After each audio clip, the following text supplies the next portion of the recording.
Oh my god. Hey y'all. It is day 2 of reading for 30 minutes every single day. Here's proof.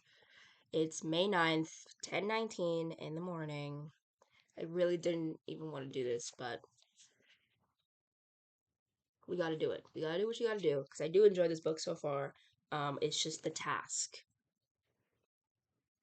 We're gonna do it. So, yeah, just so from the last couple of chapters, I guess, the boys were like, oh, let's go see a body, or dead body, yada yada yada. That's really all that I remember. And they're pretty funny. I'm not gonna lie to you. Okay, I'm just gonna stop. I'm just gonna read. I'm just gonna read. I'm gonna read. I'm gonna read. You're really lucky, I said. They would have killed you, Teddy said. I know the back Harlow Road. It comes to a dead end by the river. We used to fish for Cossies out there. Chris nodded. There used to be a bridge, but there was a flood a long time ago. Now there's just train tracks.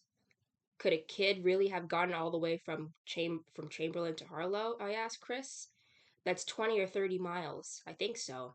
He probably happened on the train tracks and followed them the whole way. Maybe he thought they'd take him out, or maybe he thought he could flag down a train if he had to. But that's just a fright now. GS and WM go up to Derry and Brownsville, and not many of those anymore. He'd have to have walked all the way to Castle Rock to get out. After a dark train must have finally come along and El Masco and El Smacco. Chris drove his right fist down against his left palm, making a flat noise. Teddy, a veteran of many close calls dodging the pulp tracks of 196, looking vaguely pleased.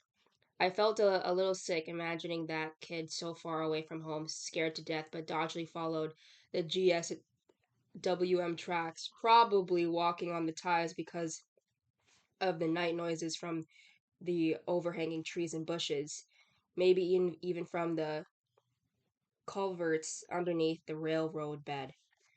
And here comes the train, and maybe the big headlight of the front hypnotized him until it was too late to jump. Or maybe he was just laying there on the tracks in a hunger faint where the train came along. Either way, anyway, Chris had the straight of it. El Smacko had been the final result. The kid was dead. So anyway, you want to go see it? Vern asked. He was squirming around like he had to go to the bathroom. He was so excited. We all looked at him for a second, no one saying anything. Then Chris tossed his card down and said, Sure. And I bet you anything we get our pictures in the paper. Huh? Vern said. Yeah, Teddy said, and grinning like crazy tuck dodging grin. Look, Chris said, leaning across the ratty card table. We can find the body and report it. We'll be on the news. I don't know, Vern said, obviously taken back. Billy will know where I found him, where I found out. He'll beat the living crap out of me. No, he won't, I said, because it'll be us guys that find that kid, not Billy and Charlie Hogan in a boosted car. Then they won't have to worry about it anymore. They'll probably pin a medal on you, Penny. Yeah? Vern grinned, showing his bad teeth. It was a dazed sort of grin, and as if the thought of Billy being pleased with anything he did had acted on him like a hard shot to the chin. Yeah, you think so? Teddy was grinning too. Then he frowned and said, Oh, what? Vern asked. He was squirming again, afraid that something really basic objection to the idea had just cropped up in Teddy's mind, or what passed for Teddy's mind. Our folks, Teddy said.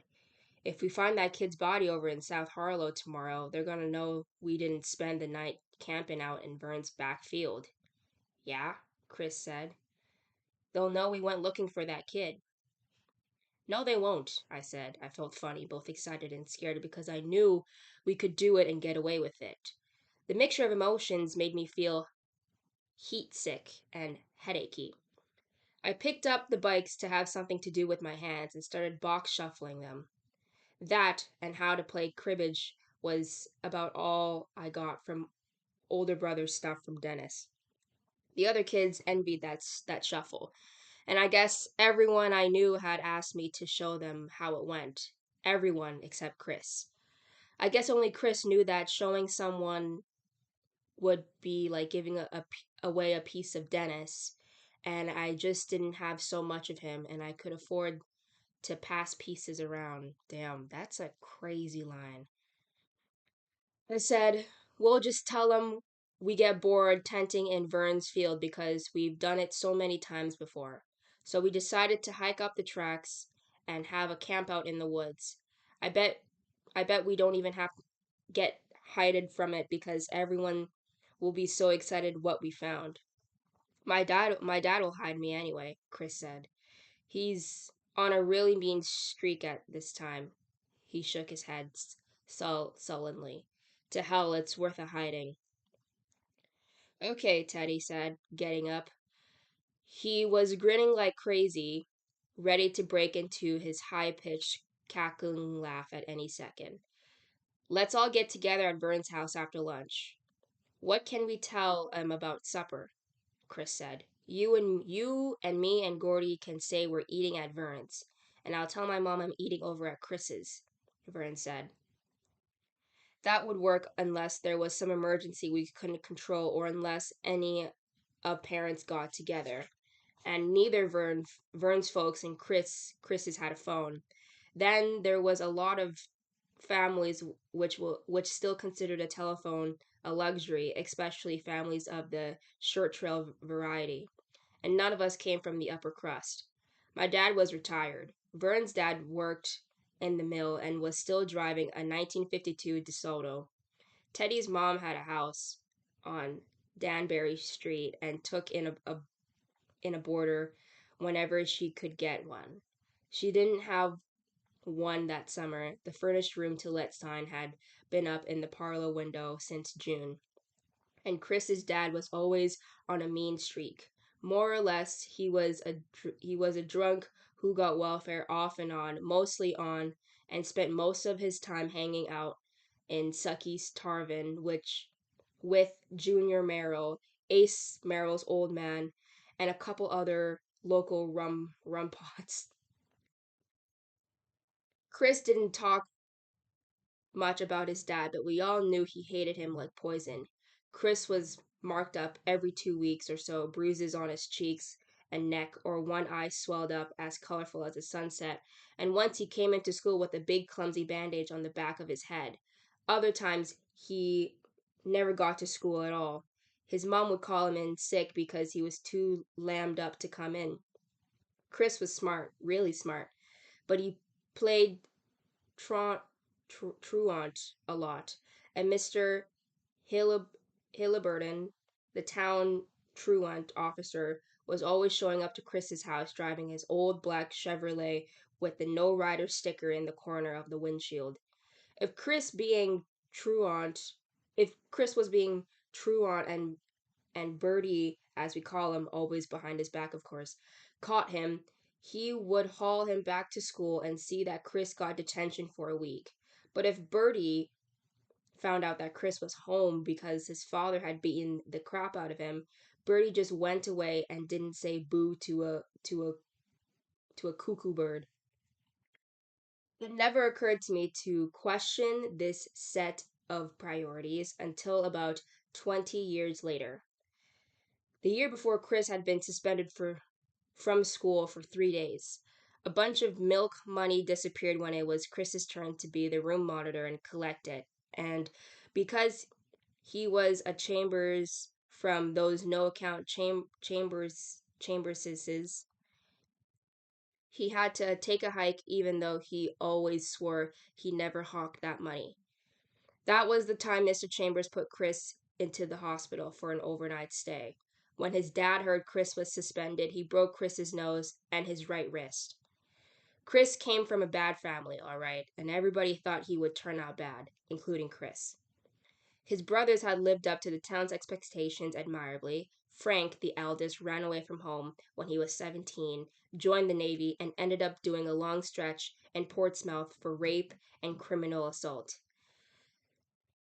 The next eldest, Richard, his right eye was all funny and jittery, which was why everyone called him Eyeball. had dropped out of high school in 10th grade and chummed around with Charlie and Billy Tessio and their JD buddies. I think all that'll work out, I told Chris. What about John and Marty? John and Marty Despain were two other members of our regular gang. They're still away, Chris said. They won't be back until Monday. Oh, that's too bad. So, are we set? Vern asked, still squirming. Yo, Vern is like an adorable kid, I swear to God. He didn't want the conversation sidetracked even for a minute. I guess we are, Chris said. Who wants to play some more scat? No one did. We were too excited to play cards. We climbed down from the treehouse, climbed the fence into a vacant lot, and played 3 flies, 6 grounders for a while with Vern, old friction tape basketball, but there was no fun either. All we could think about was that kid Brower, hit by a train, and how we were going to see him, or what was left of him. Around 10 o'clock, we all drifted away from home to fix it with our parents. I got to my house at quarter of 11 after stopping at the drugstore to check on the paperbacks. I did that every couple of days to see if there were any new John D. McDonald's. I had a quarter and I figured if there was, I'd take it along. But there was only the old ones, and I'd read most of those half a dozen times. When I got home, the car was gone, and I remember that my mom and some of her hen party friends had gone to Boston to see a concert. A great old concert goer, my mother. And why not? Her only kid was dead, and she had to do something to take her mind off of it. I guess that sounds pretty bitter. And I guess if you'd been there, you'd understand why I felt that way. Dad was our back, passing a fine spray from the hose over his ruined garden. If you couldn't tell it was a lost cause from his glum face, you sure could by looking at the garden itself. The soil was light, powdery gray. Everything in it was dead except for the corn, which had never grown so much as a little edible ear. Dad said he'd never known how to water a garden. It had to be a mother nature of no or nobody. He'd water too long in one spot and drown the plants. And the next row, plants were dying of thirst. He could never hit a happy medium, but he didn't talk about it often. He'd lost a son in April and a garden in August. And if he didn't want to talk about either one, I guess that was his privilege. It just bugged me that he'd never up talking about everything else too. That was talking democracy too frickin' far. Hi, Daddy, I said, standing beside him. I offered him the Rolos I bought at the drugstore. Want one? Hello, Gordon. No, thanks. He kept on flicking the fine spray over the hopeless gray earth. Be okay if I camp out in Vern Tessio's backfield tonight with some of the guys? What guys? Vern, Teddy Duchamp, maybe Chris.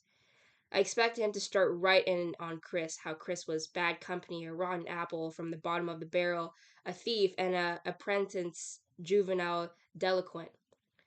But he just sighed and said, I suppose it's okay. Great, thanks.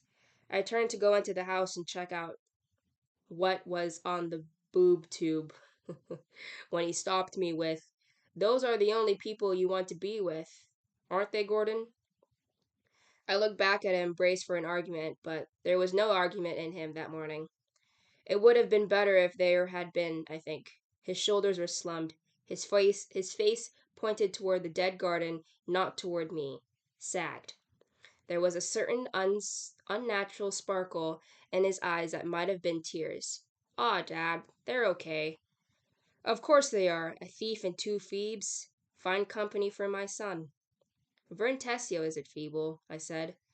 Teddy was a harder case to argue. 12 years old and still in 5th grade, my dad said. And that time he slept over when the Sunday paper came the next morning, he took an hour and a half to read the funny pages.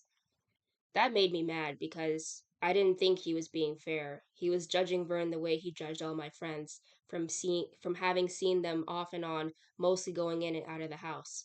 He was wrong about them, and when he called Chris a thief, I almost saw saw red because he didn't know anything about Chris.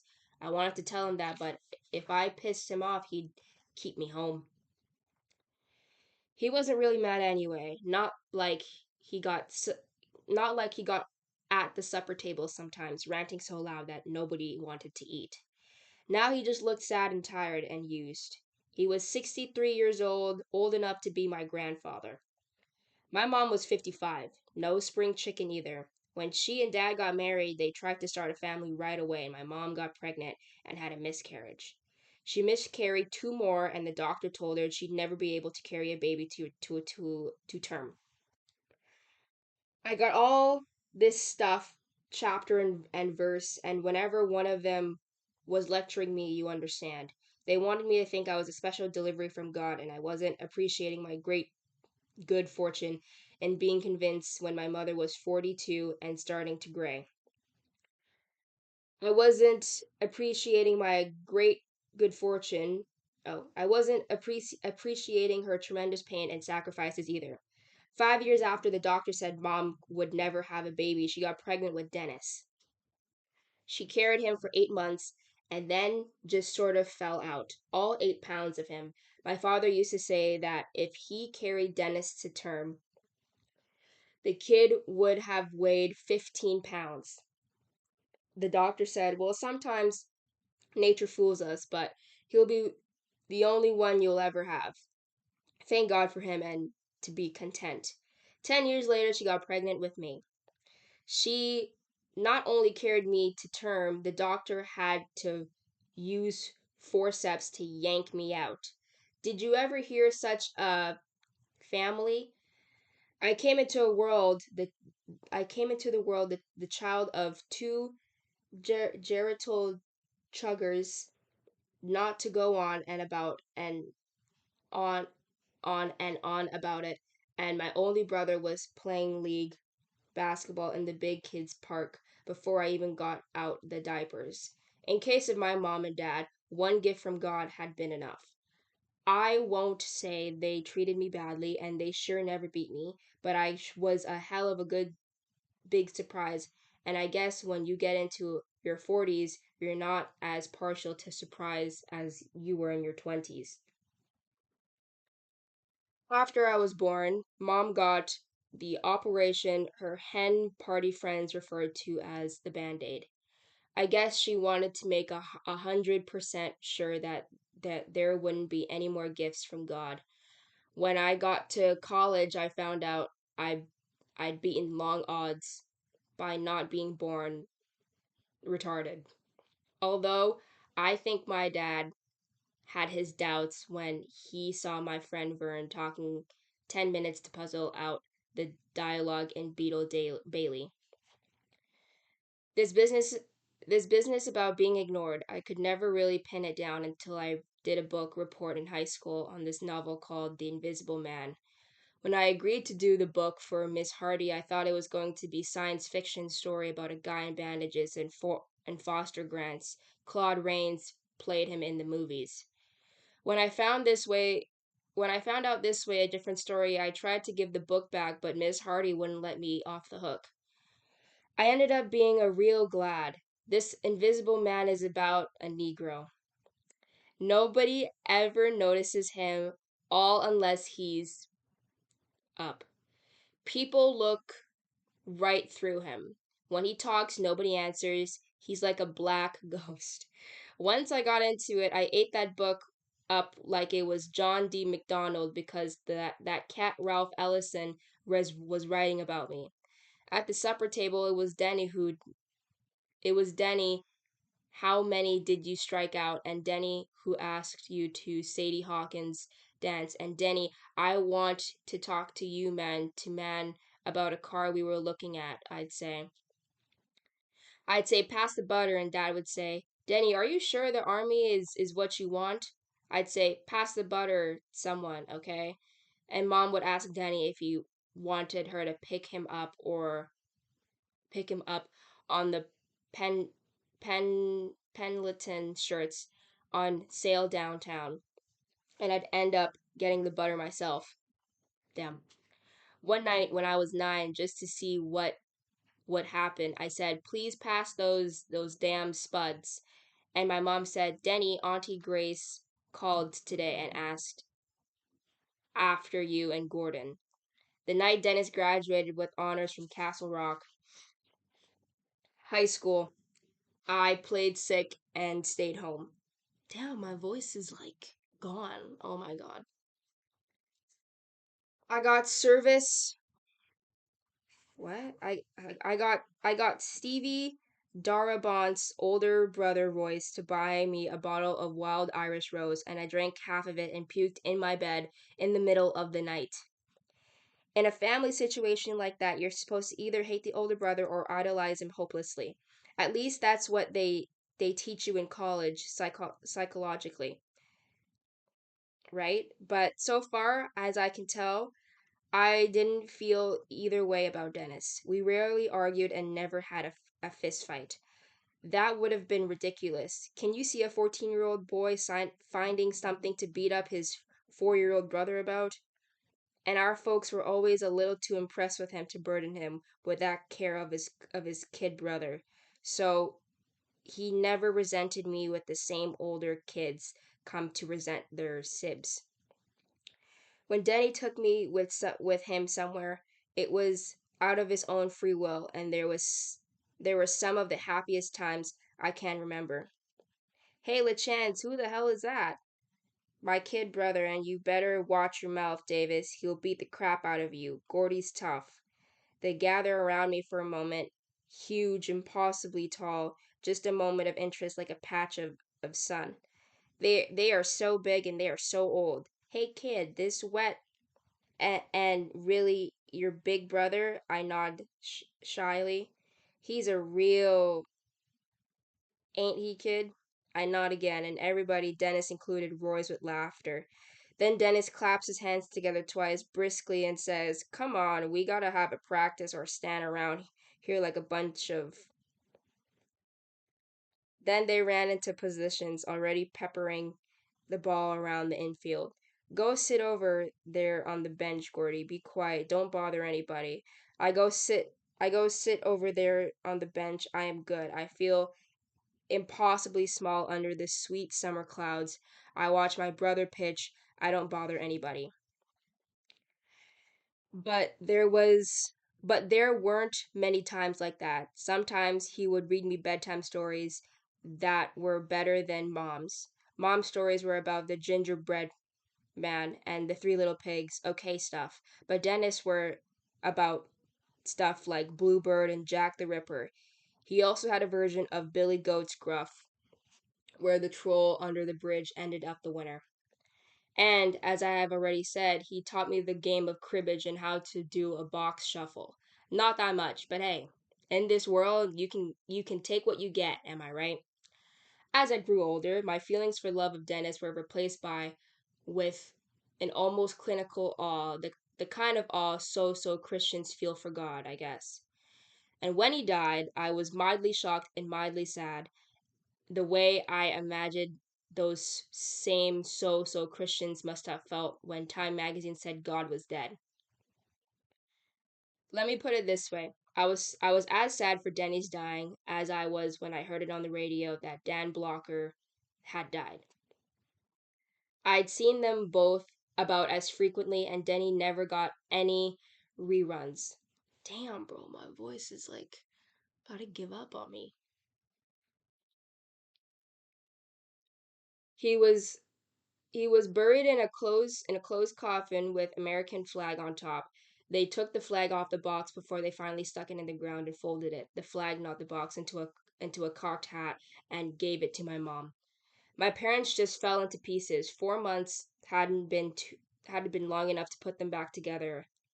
I didn't know if they ever be whole again. Mr. and Mrs. Dumpty, Denny's room was suspended was in suspended animation. Just one door down from my room, suspended animation, or maybe in a time warp. The Ivy League college pennants were still on the walls, and the senior pictures of the girls he had dated were still tucked in the mirror where he had stood for what seemed like hours at a stretch, combing his hair back into a ducktail like Elvis. The stack of Trues and Sports Illustrated remained on his desks, their dates looking more and more antique as time passed. It was the kind of thing you see in the sticky, sentimental movies, but it wasn't sentimental to me. It was terrible. I didn't go into Dennis's room until I had to because I kept expecting that he would be behind the door, or under the bed, or in the closet. Mostly it was the closet that preyed on my mind. And if my mother sent me into Denny's postcard album or his shoebox of photographs so she could look at them, I would imagine that the door swinging slowly open while I stood rooted to spot with horror. I would imagine him pallid and bloody in the darkness, the side of his head walloped in and gray veined cake of blood and brains drying on his shirt. I would imagine his arms coming up, his bloody hands hooking into claws, and he would be croaking, "It should have been you, Gordon. It should have been you." God damn, bro. Like my voice, my throat, bro. No, it's not even my voice, it's my throat, gang. God damn. Hold up, I'm gonna take a break. Okay, guys, I'm not gonna lie to you, and I promise I'm not doing this because I'm lazy. It's because my throat is actually like killing me right now. But this following chapter that I have to read is, I swear to God, like 10 pages. And I do not think my throat can survive all of that. So I think we're just gonna leave that for tomorrow. But you know what? I'm still pretty happy with where what I've done so far. Like I read 10 pages. So yeah, I'm happy with that. But yeah, we're gonna cut this video short. And I shall see you all tomorrow. Also, my reading is a little bit better. I think in the first video I was like I was like choking on my breath like after every single word. I was definitely still choking on my breath here. Um but I think it was a little bit more fluent. So oh my god, like that's crazy. Um I'm like teaching myself how to read again. It's worth it though. I really need this. Anyway, bye.